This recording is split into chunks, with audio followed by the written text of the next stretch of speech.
It's being recorded. Mm-hmm. Okay, everyone. So welcome again to our virtual lecture series. We started this series back in March of 2021 in honor of Greece's independence bicentennial, the 200-year anniversary of Greece's freedom from the Ottoman Turks. Okay, yes. So today we're going to be hearing from Dr. Sfekas talk about the OXI Day, which we had yesterday, actually, the celebrations that were taking place around Greece and other parts of the world where Greeks live. So I'm going to turn it over to Dr. Michailidis, who will introduce Dr. Sfekas, and then we'll go into the discussion. Okay. Okay. The floor is all yours, Susie. I'm going to ask that you mute your, everyone's muted. Yeah, keep it like that. Thank you. Okay, hello everybody. At the end. You all, I think, know me, or at least the majority, because some of you are taking classes with me. Well, suffering maybe sometimes, hear certain interesting things, but I would like to introduce Dr. Sfekas. Dr. Sfekas, I think, is one of the best professors the students can have. Dr. Sfekas is so knowledgeable and he can share so many interesting things. I think the students who are taking the classes with him can learn a lot.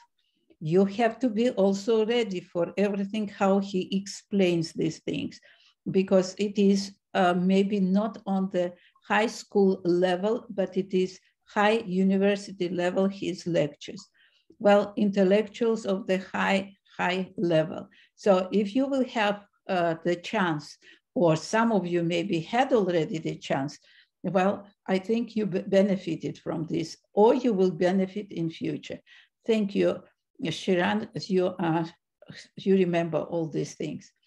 Now, Dr. Sfekas, well, had a lot of experience in lecturing, in publishing, and he is very famous in the field which he is teaching. But it's not only philosophy, it's some other things which are very, very important. We are very happy to have him at the university. It's, you see, the best thing what you can provide and give to the students. Dr. Sfekas, please. Today, it is your day about lecturing about everything what happened in Greek history during the time when the war started with Greece. Thank you. Thank you, Susie, Dr. Michailidis. This lecture is not going to be on epistemology or phenomenology. It's going to be on a journalistic level about the Greco-Italian War, you see, and so the purpose of the lecture is to point out how it just so happened that the Greeks distinguished themselves militarily at the time of World War II when they were invaded by Italy, so much so that it inspired some of the world leaders, like, well, especially Winston Churchill and Franklin D. Roosevelt, to compliment the Greeks, and I have documented that for you. You see, and so it's the Greek-Italian War is nicknamed OXI Day because of the fact that the Greek Prime Minister, Metaxas, was given an ultimatum by the Italian ambassador, and when he heard it, and he was told that the Italians expect the Greeks to allow their army, the Italian army, to come in and occupy the country, and he answered monosyllabically, well, two syllables, OXI, with one word. He just said OXI, you see. And so the laconic answer has also played a role in making this a famous day. We now know that a bit later he said to the ambassador in French, Alors, c'est la guerre. So he goes, well then, you know, this means war. You see, but that was you know, that was to explain that that's it. There's no way that Greece is going to surrender. You see, and then Mussolini was Hitler's partner, and it just turns out that his personality was very showy. He was a showboat, and so much so that Hitler actually admired and envied his style. You see, and he felt that in dual public appearances that Mussolini has sort of upstaged him. You see, so Mussolini wanted the credit for just taking over Greece. And then he met with this resistance, and I document briefly for you how the whole thing went. So without further ado, let's get into the PowerPoint. Can you all see it? Everybody can see it, Adina, just the way I see it? I guess so, right? I have it right in front of me. Okay.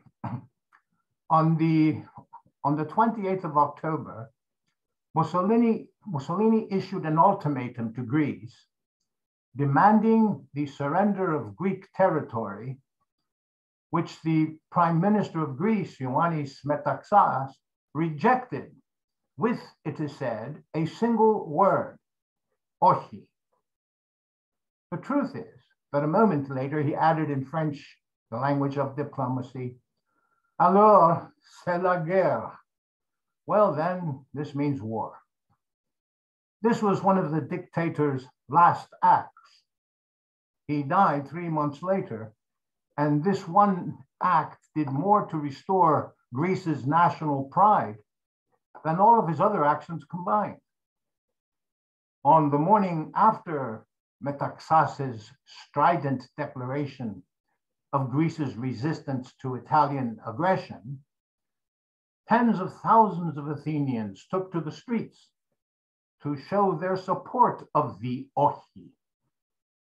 The nation as a whole rallied behind him, and men of all political persuasions ran to join the fray.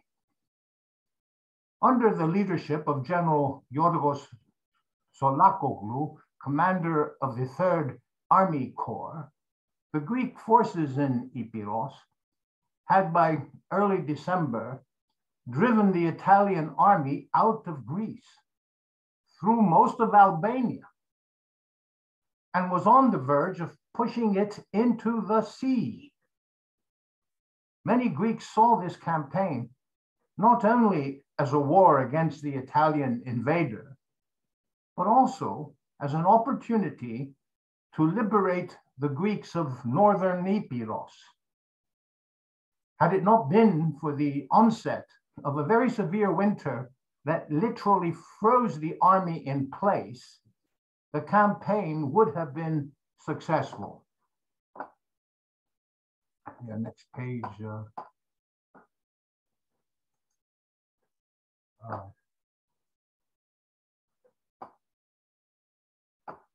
Let me see here. Sorry, Stan, 1 second. Let me redo that again. I'll reshare it. You'll turn the page for, oh, there, okay, good.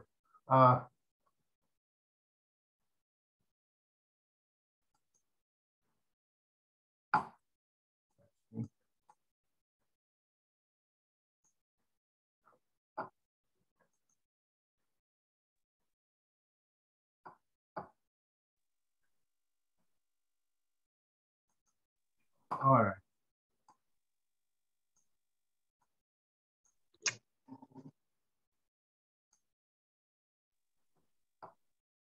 Oh, I see. Sorry about the delay here.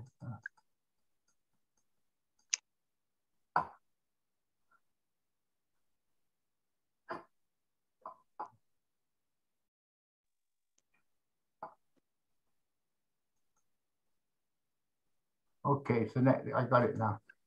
Oh, when Metaxas died in January 4th, his successor was Alexandros Korizis, and in March, a British Commonwealth expeditionary force of 63,000 men landed in Greece and on Crete.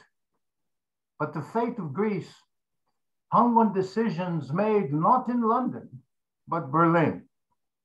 As the Italian advance faltered and edged toward failure, Adolf Hitler and the German High Command faced a crucial decision. Operation Barbarossa, the invasion of the Soviet Union, was on course for the spring. And for two reasons, the Balkan front had to be secured. First, history had shown Germany that its underbelly to the south could be exposed. And the idea of simultaneously having to fight a three-front war was very unattractive. Second, the vital oil supplies to the Middle East and North Africa had to be safeguarded. Since Mussolini did not seem up to the task, the Germans decided on a joint invasion with their Bulgarian allies against Yugoslavia and Greece.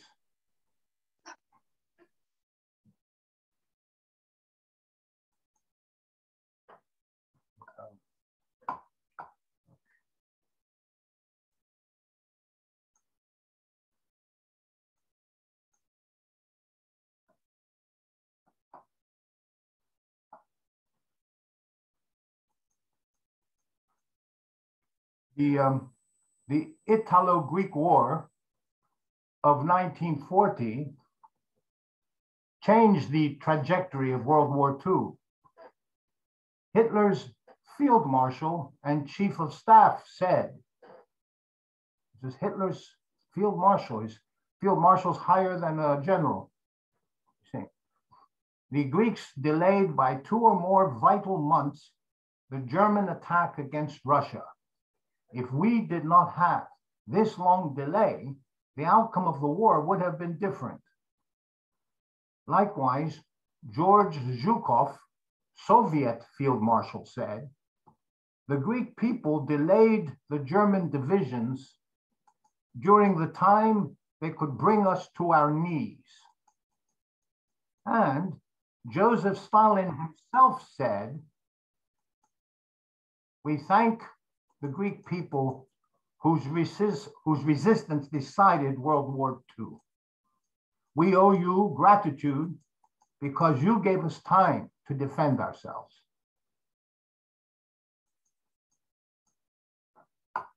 And here are some photographs.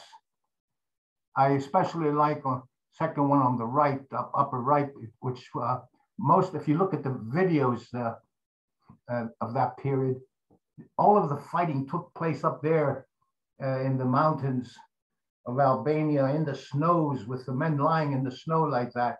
It was a very, very hard-fought war. You see, under these very adverse and appalling conditions. You see. All right, and next slide.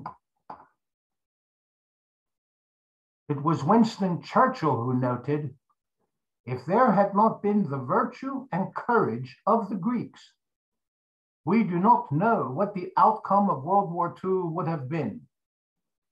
Hence, we will not say that Greeks fight like heroes, but that heroes fight like Greeks. And that's become a famous saying. It's got a Shakespearean quality to it. Actually, there's no point in my saying Shakespearean, because if you say Churchillian, he did get a Nobel Prize in literature. So, he's written great works. The History of the English-speaking Peoples is one of them, you see.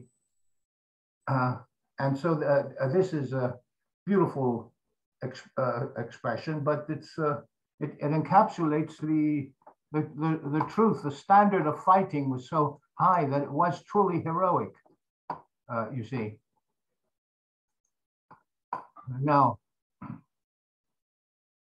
US President Franklin D. Roosevelt said, when the entire world had lost all hope, the Greek people dared to question the invincibility of the German monster, raising against it, in the proud spirit of freedom, in the very place where democracy was born, they risked everything so that it might survive.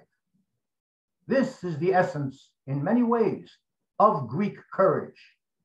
The Greek people who stood up so valiantly for freedom and democracy against the seemingly unstoppable Nazis.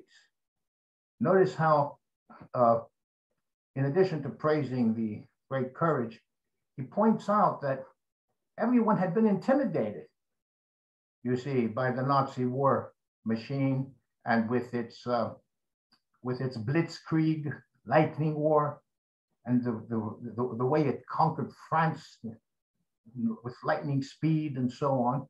So as Roosevelt said, the world had lost all hope. And the German armed forces were thought of as a monster, you see, and as invincible, see, as unbeatable. And yet, he says, these Greeks risked everything so that the spirit of freedom might survive. And he points out, and it's interesting, this has happened, this fighting for freedom and democracy took place exactly where it was born, by the people who gave birth to it, you see. So Roosevelt said these things. It wasn't a Greek speaking, see. And he goes, this is the essence in many ways of Greek courage.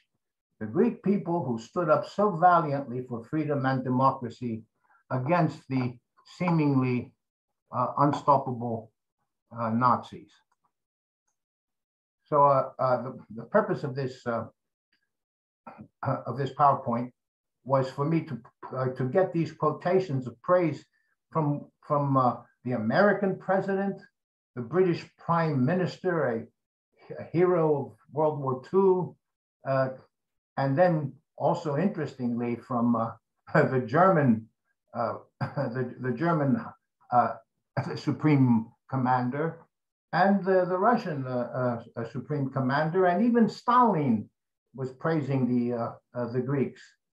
So you have the Greeks praised by one extreme to the other. You have Stalin, you have Hitler's general, and then you have Roosevelt and Churchill. And this is something that we should know, that this is all part of the record. And when you put it all together, it isn't just something that, you know, it's not just a matter of the Greeks being chuffed and being, you know, proud of themselves. And so this was a tremendous accomplishment. See, and it continued after the Italians left. This forced Hitler to attack Greece. And he joined up with Bulgaria.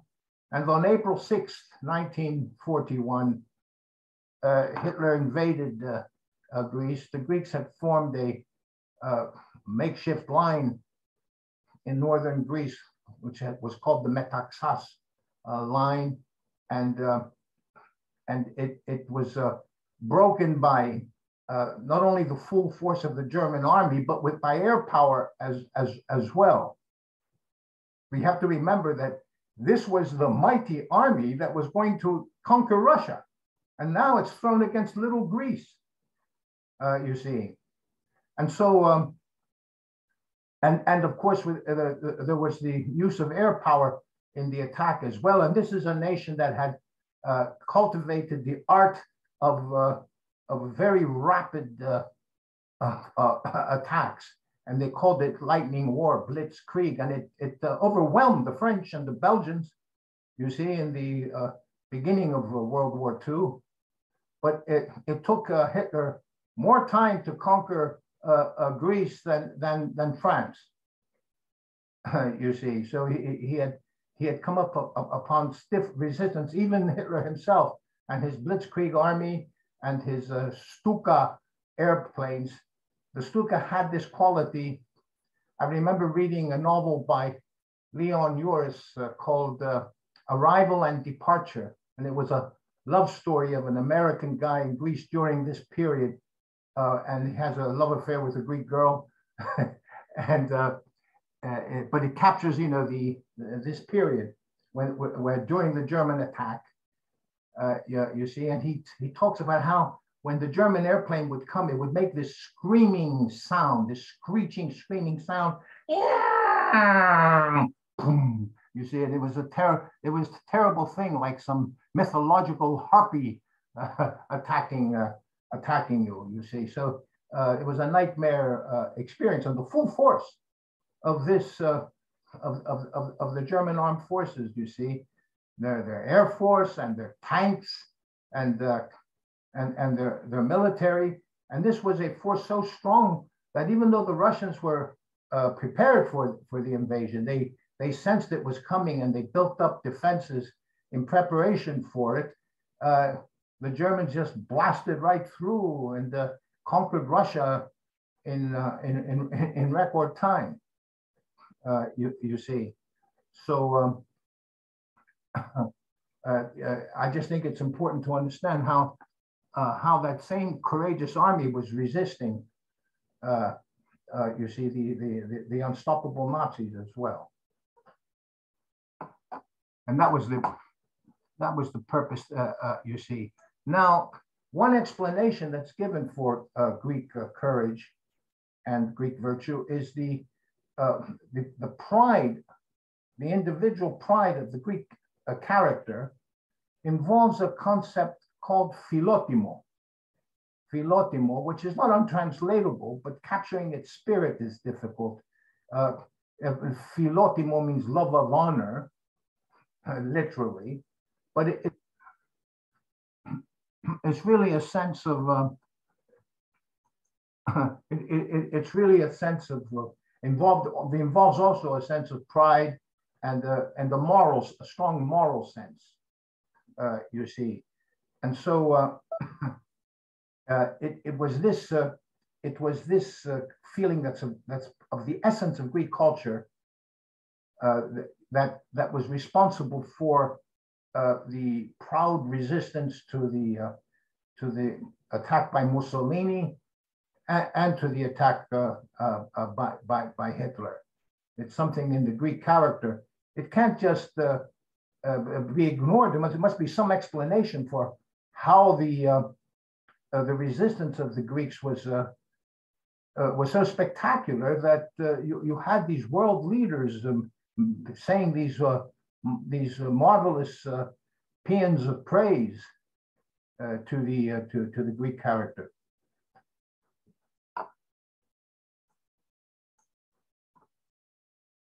And I think that covers pretty much what I wanted to get across for OXI Day. Otherwise, we'll be talking about World War II endlessly. Right. I think it was very, very informative. Thank you, Dr. Sfekas. So if we want to open up to any questions or comments, and then I wanted to talk about something too for a moment. So yeah, we'll open it up first.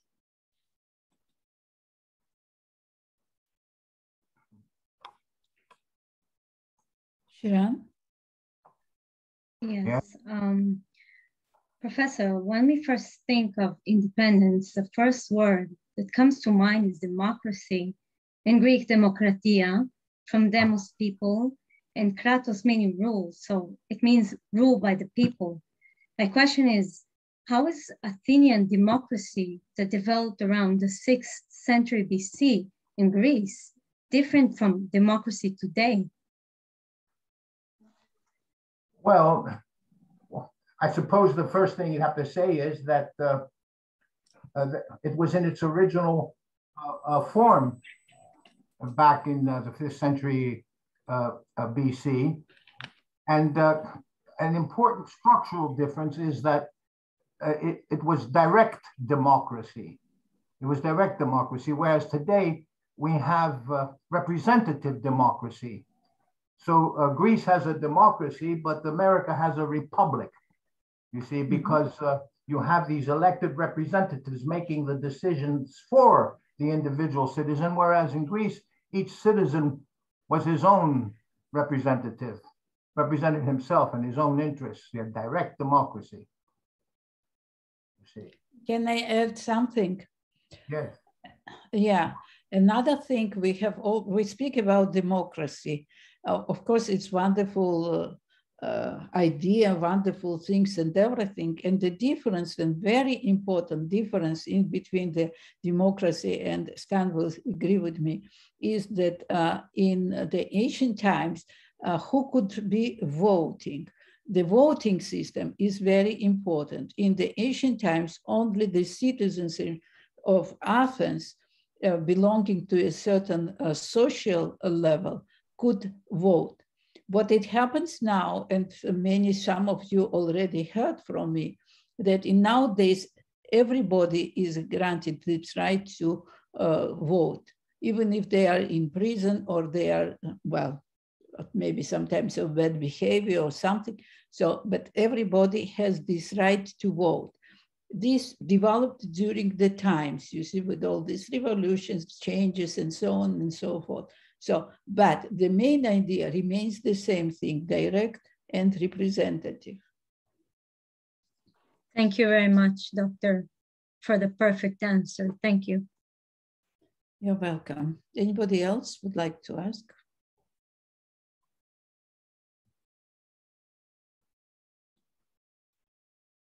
Can I, before we get, if no one else has anything else to ask, I wanted to share a story also. It's along the lines of this. It's a documentary I had seen a while back on the National Archaeological Museum. And by me saying that, you may know what I'm going to be talking about. But I found it fascinating, and I rediscovered this morning, I was reading an article and I'm like, oh yeah, I remember that.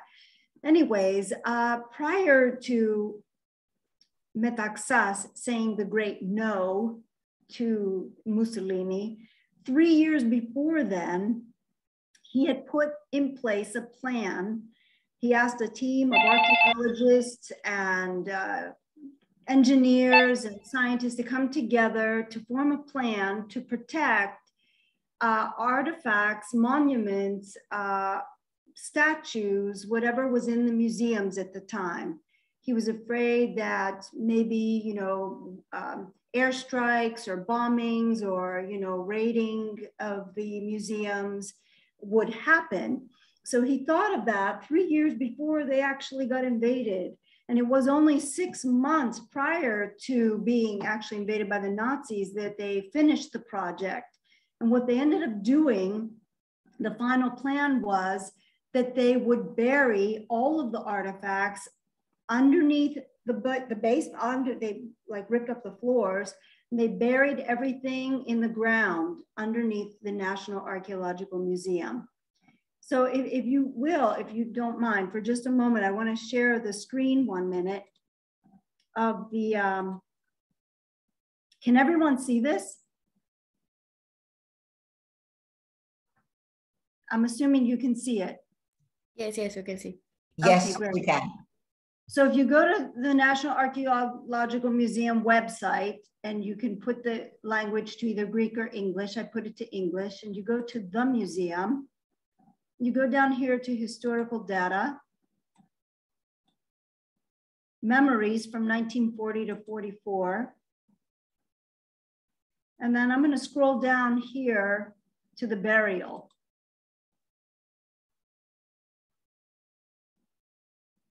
And this comes up with different images, okay, of some of the statues, the Koro statue, and how they maneuver to bring it down to bury it. The big, large statues were buried standing straight up and down. And some of the more fragile ones were covered and put in like a casket, like a tomb. The statue of Poseidon, and how it was lowered in, what it looked like in the ground. Now, this is the bronze statue of Zeus or Poseidon. They don't know which one it was, but they wrapped it in this kind of a, I don't know what that kind of, some kind of a special paper to keep it protected. And then they put it inside of this casket and buried it like that. Here's another image of what it looked like, what the works were like, and some of the statues waiting to be buried. Again, what it looked like underneath. And then they covered it all up with sand and then covered it completely with cement. Here's the statue of Aphrodite with Pan. They put this kind of protective casting over it. And all of the, excuse me, all of the artifacts were given a number.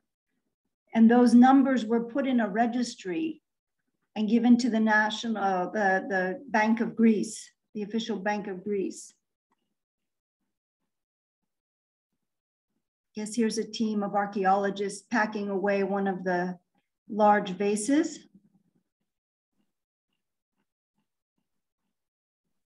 This is the outside of what the National Archaeological Museum looked like. It's still in the same location.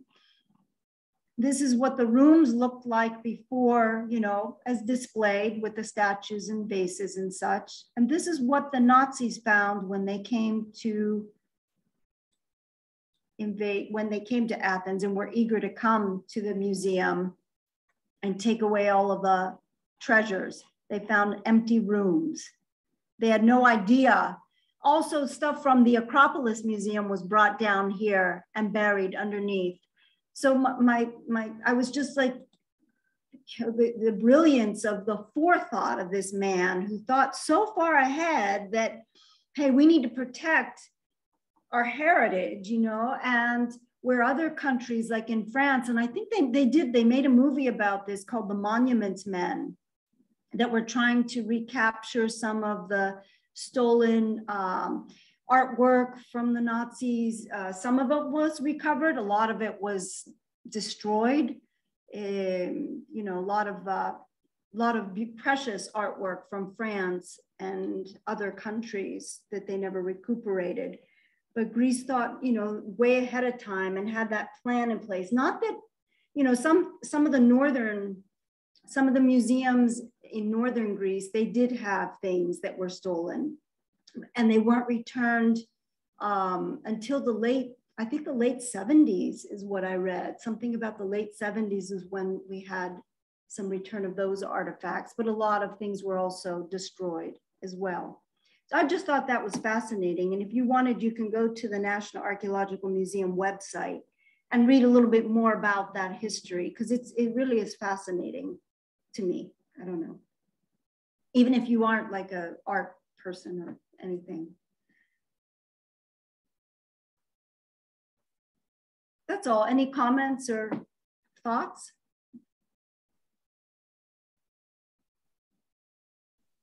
I think it's a very interesting fact, and thank you for bringing that up. Mm-hmm. That's also very important when wars happen, what happens to this part of our life, to these treasures and this legacy. And yeah, thank you, Dina. Yeah, I agree. I just want to say that we didn't learn this in the Greek school that I was going to, because I was going to a Greek school and public one, and they're supposed to teach us that, but they didn't, and it's the first time I'm hearing this.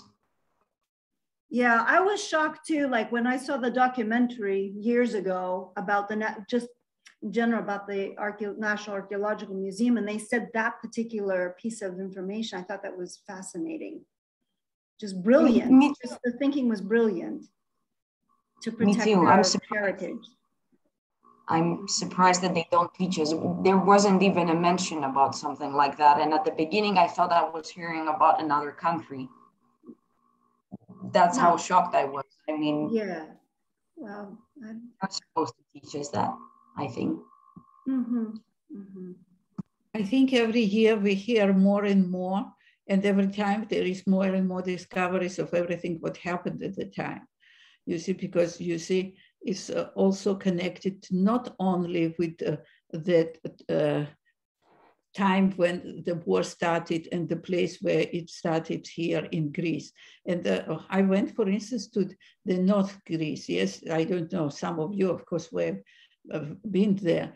How it is impressive that up to our days on all these mountains, when there is a place to, when it is written OXI, and all these monuments and everything. Well, and when you hear the stories by the people who participated in this war, these are an amazing thing. This was really, yesterday, I told you that yesterday in documentary, Stanley said how Metaxas built these bunkers, yes, and how these were equipped with everything they would need in case of this. So it's very, very important to know. That's why you see, when you are taking courses in history and everything, it's not just the stories which we hear, but how to understand what these people were going through. And not only on the borders with Albania or in other parts, you see, it's all over the Greece. You see what was going on in Athens, what was going in other places. Dina, you mentioned just before it, when we were talking about Kalavrita and other places. So, and we have to remember these things, okay? Tina, somebody else would like to say something.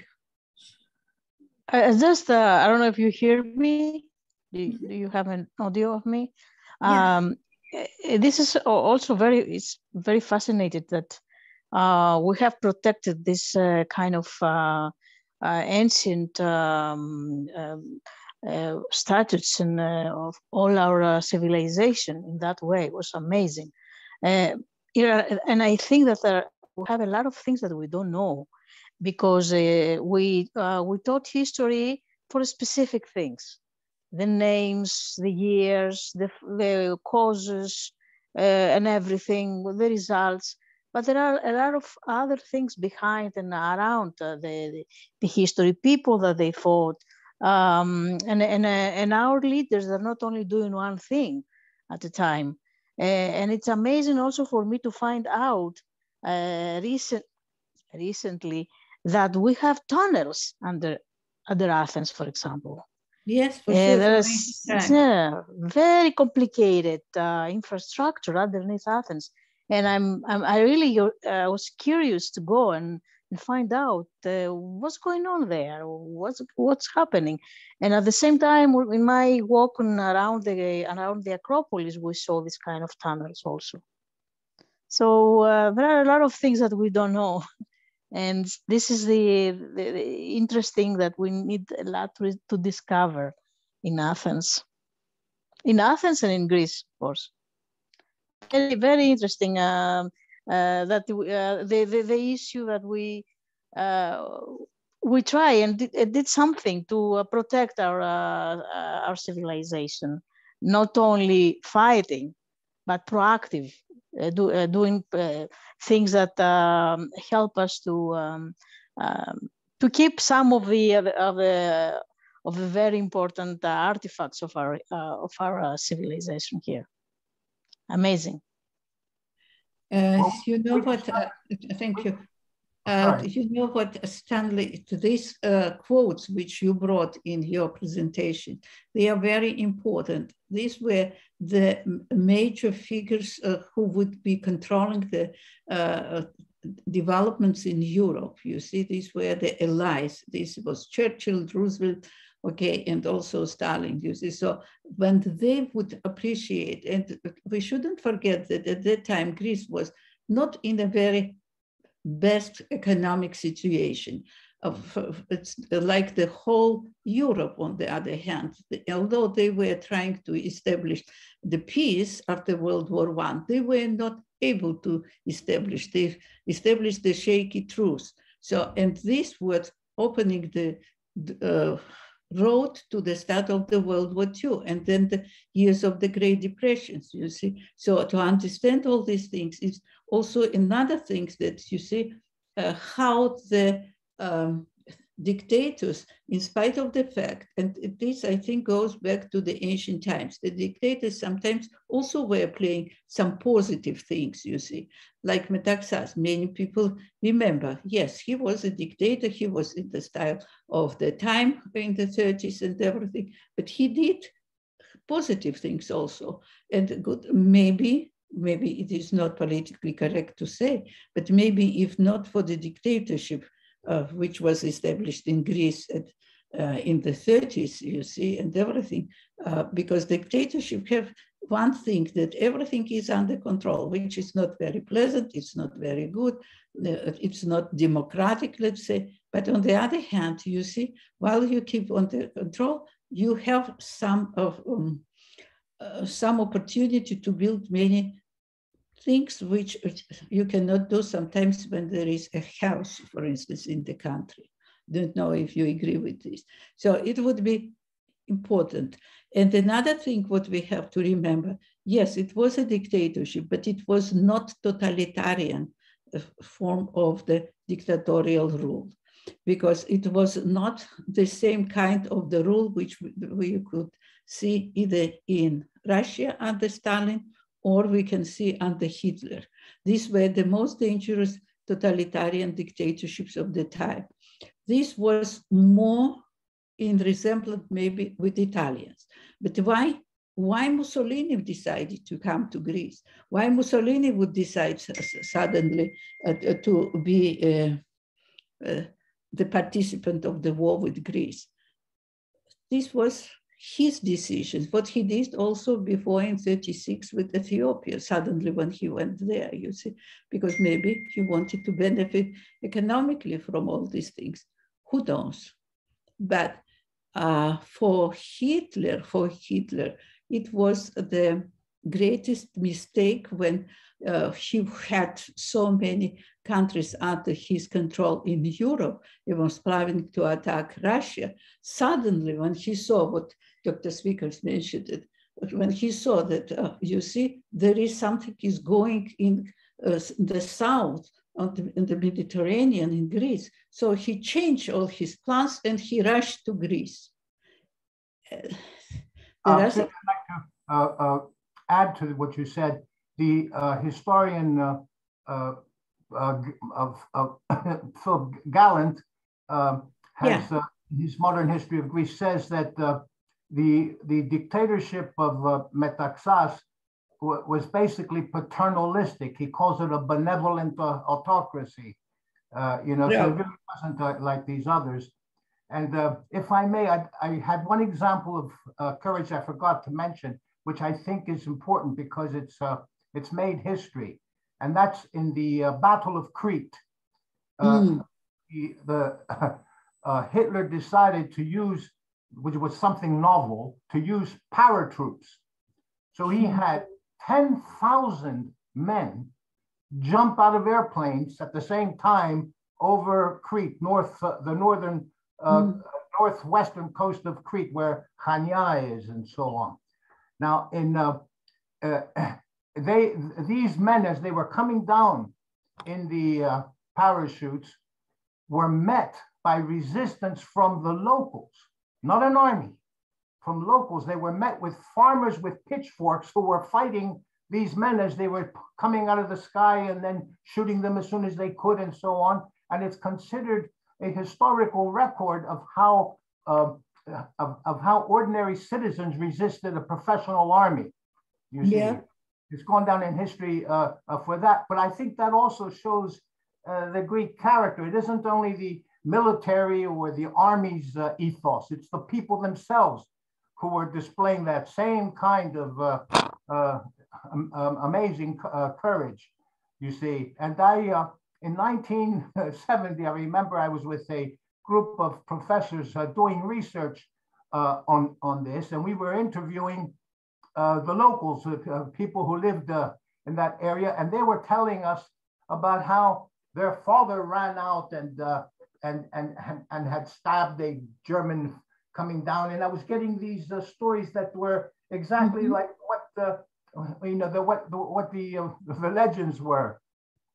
You see, and there were some people that were talking to me with tears in their eyes. They were very upset thinking about it. So it's really very much alive in Cretan experience. Yeah, it's very important, yes.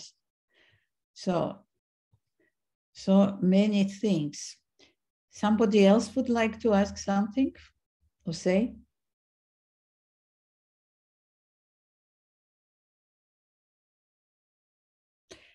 Your impressions, participate in these discussions. It's for you. This is the sharing of the knowledge about the things in the country which many of you are now.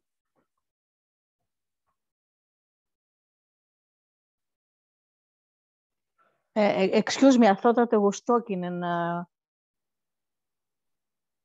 Yeah, Anthi?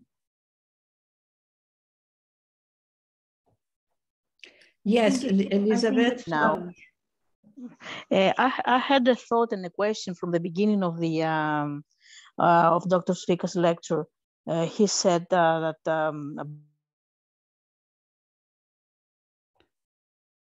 Anthi, we are losing you.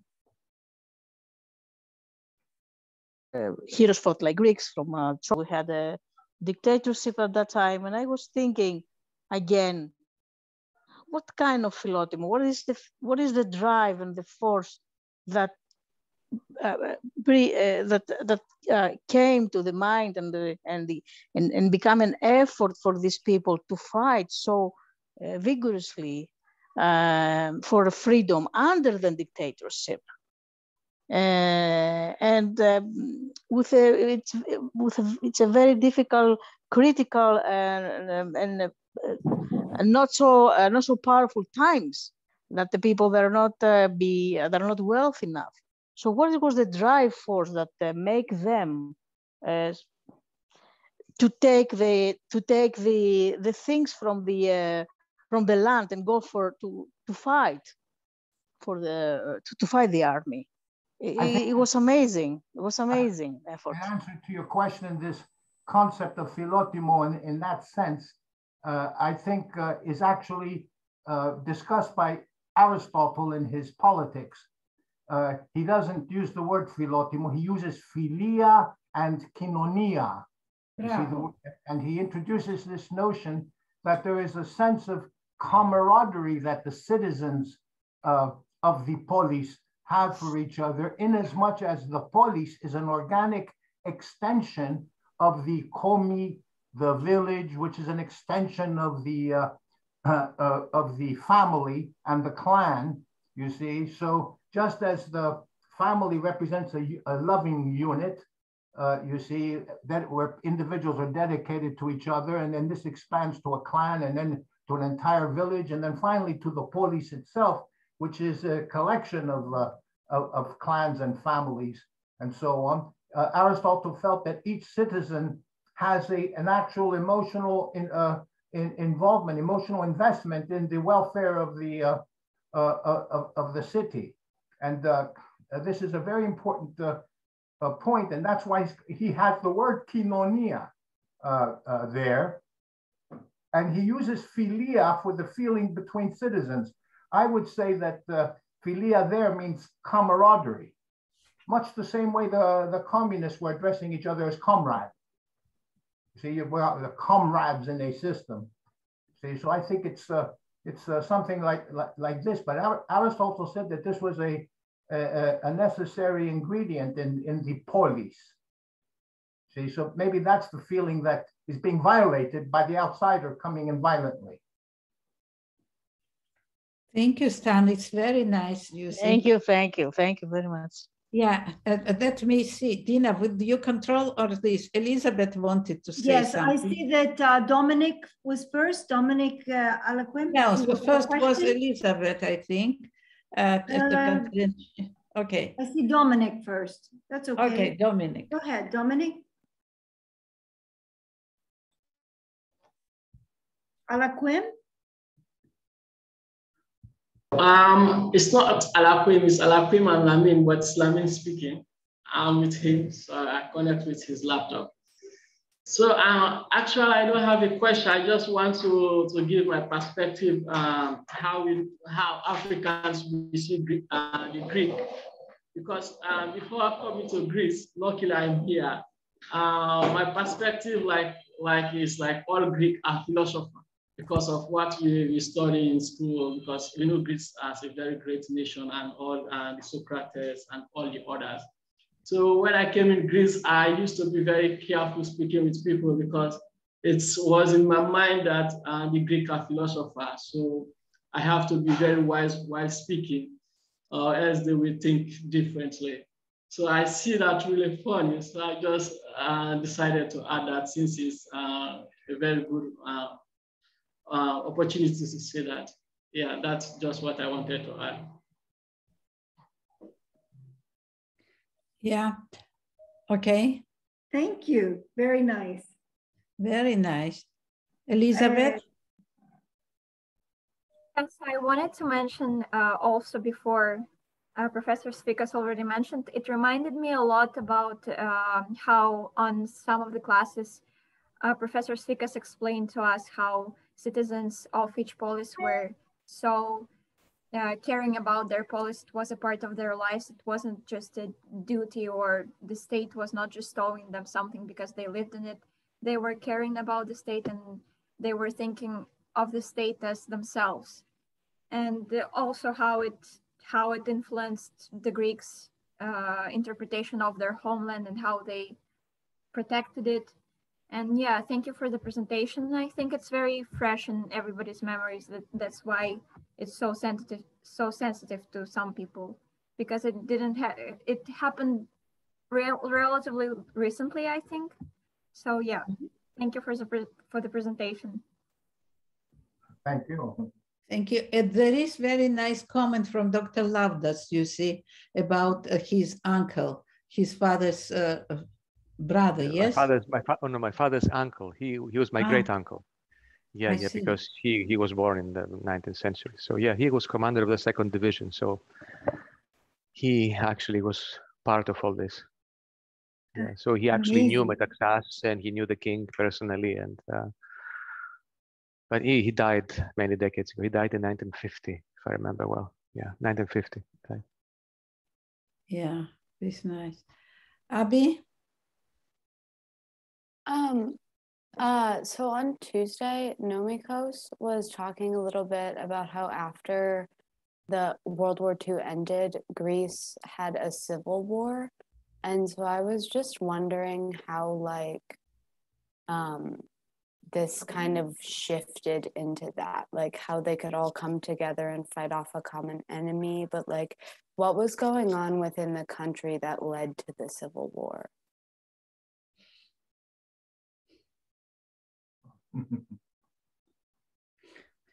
Stanley?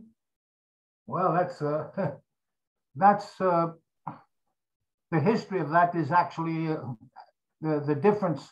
The difference is the ideology. Of course, that had begun earlier with the national schism, the Venizelists versus the royalists.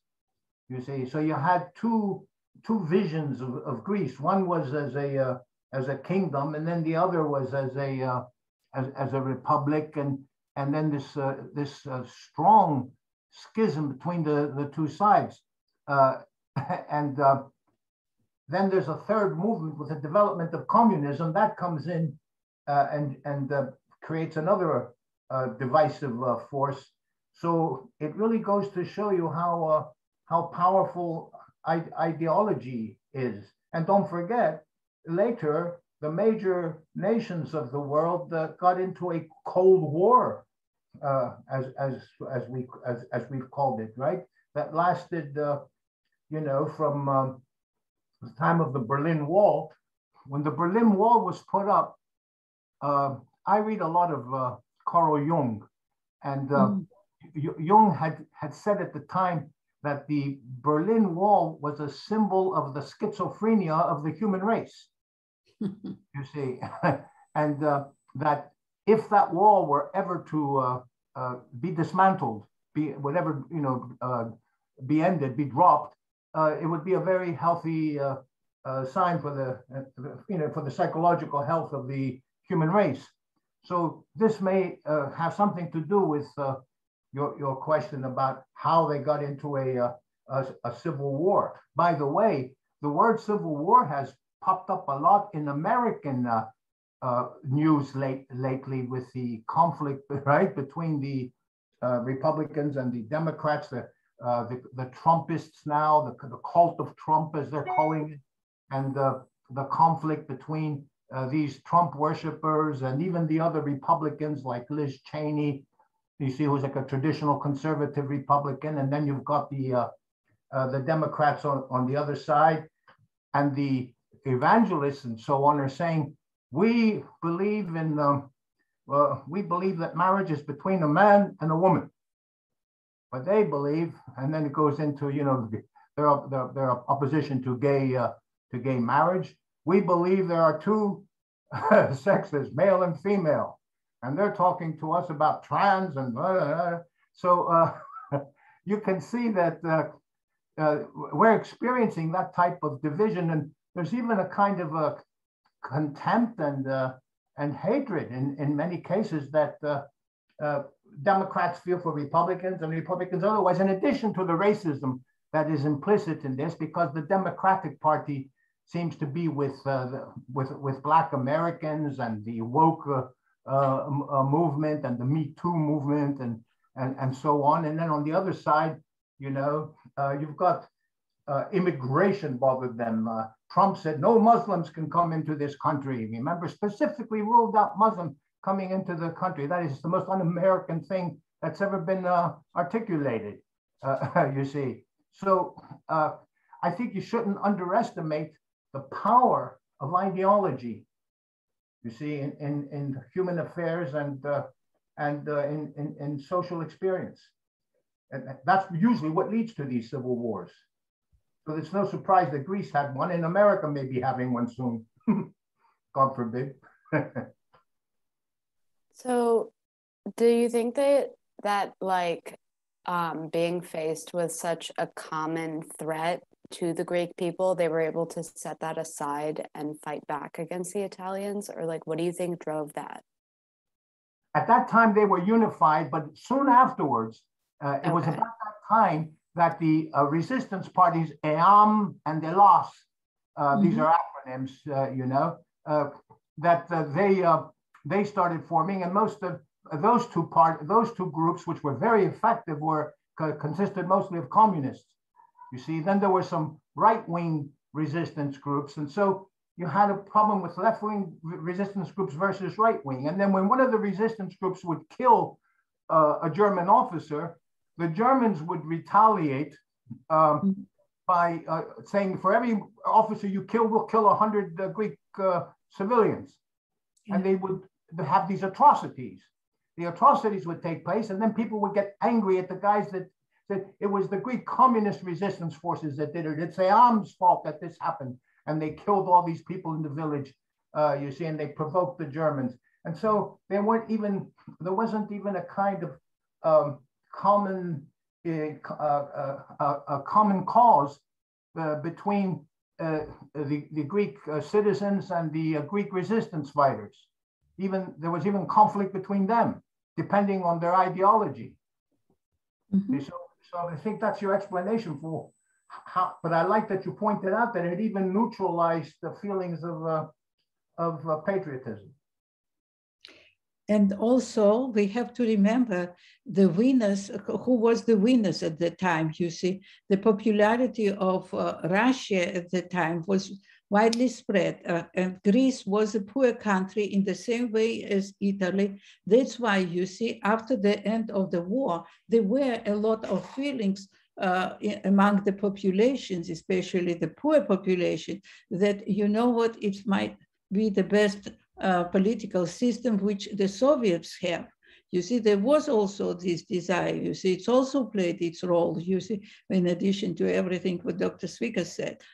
So that's why, you see, they thought, many Greeks, Stan, correct me if I'm not right, well, many Greeks, you see, they were supporting these ideas. They were dreaming to go to Soviet Union at the time, you see, and they did. But what happened? They were sent into exile in reality. They thought that, you see, this ideal world they would like to build also in Greece. But it didn't happen. Yeah, in that novel Eleni, there was the pedomazoma. Right, and all those children were rounded up and taken to the communist countries, and they sort of disappeared there. Not that they were killed, but they lost their identity as Greeks. Many of them, while they were sent, for instance, into Asian Republic, of former Soviet Union, they were sent into Siberia. There were different things happening this, but the idea that it is very nice system and everything, yes, as an idea, it's wonderful, but on the other hand, how it is implemented into the life. And what happens, you see, and it's a little bit difficult to change the nature of human beings. So that's what happens. So even now, you see, in Greece, they have this communist party. I don't think that in any other country you would hear so many things to be the members of the parliament and have their own rather strong presence there and everything. So this is the country, how it functions. That is, you're welcome. Good thing that you're learning here, many things maybe, which are necessary to know in your age, but somehow you see, not many things you can, well, immediately discover and to have. That's why you see all this that we discussed and with Dina and everything. It's always good for all of you because it's your future. It's yours to know what and how. And if you don't know history, not just of the place where you live, but in general, well, you might not understand what might to expect tomorrow. Okay, Dinaki? Very, very nice. I think that this is a good place to end it all. Okay, and I want to thank everyone. Thank you, Dr. Sfekas. Excellent presentation again. Thank you. Thank you, Dr. Michalidis. Thank you, all of you, for attending and participating. And I'll be sending out an email again soon for the next virtual lecture, which will take place in November, on November 19. And it will be about the junta, the period of the junta, and the events that happened on November 17 and what the significance of that day is. Okay, so again, thank you, and have a good weekend, everyone. I'm going to stop the recording now. Thank you. Thank you, Dina. Thank you very much. Thank you. What you're doing. Thank you very much. Have a good